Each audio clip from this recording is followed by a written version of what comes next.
حدیث پاک میں آتا ہے کہ جو آدمی فجر کے بعد سونے کا عادی ہو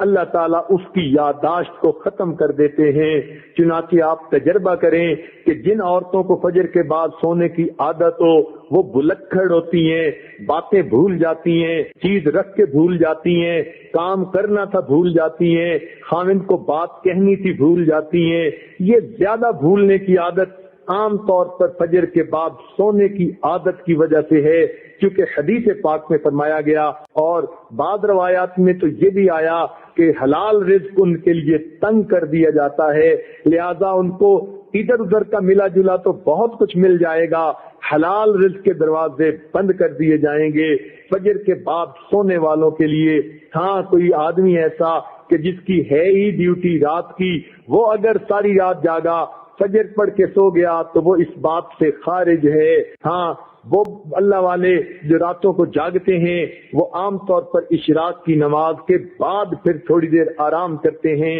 اشراق کے بعد سونا بالکل ٹھیک ہے، بزرگوں کی عادت رہی ہے، مگر فجر اور اشراق کے درمیان حد الوسع نہیں سونا چاہیے، سوائے اس کے کہ رات کا حصہ انسان اتنا جاگے کہ اب یہ سوچے کہ نہیں سوؤں گا تو سارا دن مجھے کام کرنے کے اندر رکاوٹ ہوگی، پھر اس کی اجازت ہے۔ عام عادت نہیں بنانی چاہیے۔ دیکھا یہ گیا ہے کہ جن گھروں کے اندر کچھ کھانا پینا ہوتا ہے اللہ تعالیٰ نے دیا ہوا تو وہاں پر صبح کے وقت اسی طرح سوئے پڑے ہوتے ہیں، بلکہ موہے پڑے ہوتے ہیں، پورا گھر قبرستان کی طرح لگ رہا ہوتا ہے کہ سورج نکل چکا اور گھر کے لوگ جاگ بھی نہیں رہے ہوتے۔ اس لیے کفر کی دنیا میں صبح کا ناشتہ سیریل کا انہوں نے بنا لیا، نہ کچھ پکانا پڑے اور نہ کچھ تردد کرنا پڑے، بیوی اپنے وقت پہ جاگے، خاوند اپنے وقت پہ جاگے، بچے اٹھ کے سکول جاتے ہیں تو وہاں مائیں ان کے لباس پہلے ہی تیار کر کے رکھ دیتی ہیں،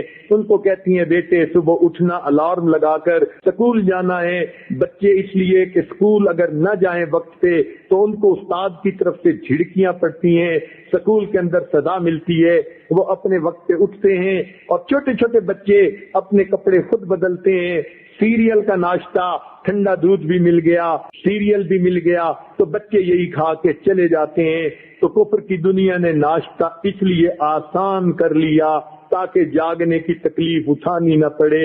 اس لیے مسلمانوں کا جو ہے معاشرہ اس میں عشاء کے بعد جلدی سونا اور صبح کے وقت جلدی جاگنا۔ چنانچہ صحابہ کرام کے زمانے میں تہجد کے وقت اگر کوئی مدینہ میں چلتا تھا تو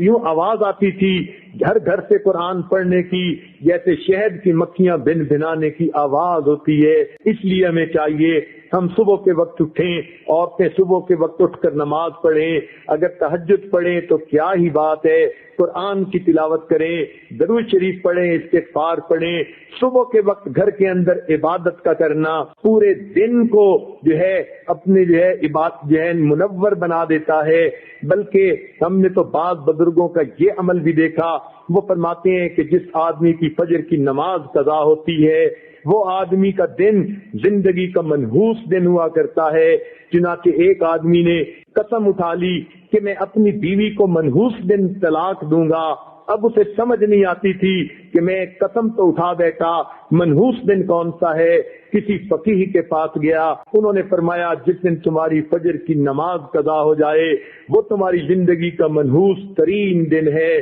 تم اس دن یہ کام کر گزرتے ہو۔ آج ایسے بزرگوں کو بھی دیکھا کہ جو وقت کے حاکم تھے مگر انہوں نے دستور بنایا ہوا تھا، وہ سوچتے تھے کہ جو آدمی فجر کی نماز وقت پہ پڑھ لیتا ہے حدیث پاک کے مطابق اللہ کی امان میں آ جاتا ہے، لہذا وہ حد جو ہے وہ جو سزائیں دینی ہوتی تھی تعزیرات کی وہ اس وقت تک نہیں دیتے تھے جب تک کہ یہ یقین نہ کر لیتے کہ آج اس نے فجر کی نماز نہیں پڑھی۔ اگر پڑھ لیتا تھا تو فجر دوست کو سزا دینا مؤخر کر دیتے تھے کہ اگر یہ اللہ کی امان میں آ گیا ہم کیوں اس کو سزا دیں۔ تو مسلمانوں کے نزدیک تو فجر کے وقت جاگنا اتنا اہم ہے، لہذا عورتوں کو یہ بات مشورے کے طور پر پیش کی جاتی ہے، زندگی کی ترتیب کو سنت کی ترتیب پر لانے کی کوشش فرمائیں، اور اس کا بہترین طریقہ یہ ہے کہ رات کو سوئیں اور دن کو جاگیں، عشاء کے بعد کام جتنا جلدی سمیٹ سکیں جلدی سونے کی عادت اپنائیں، تاکہ تہجد میں فجر میں آنکھ کھلے، انسان کے جسم کی نیند آرام کا تقاضا بھی پورا ہو جائے، اور صبح کے وقت پھر آنکھ کھلے تو اللہ تعالیٰ کا حکم بھی پورا ہو جائے۔ اس طرح انسان کی زندگی پرسکون گزرتی ہے۔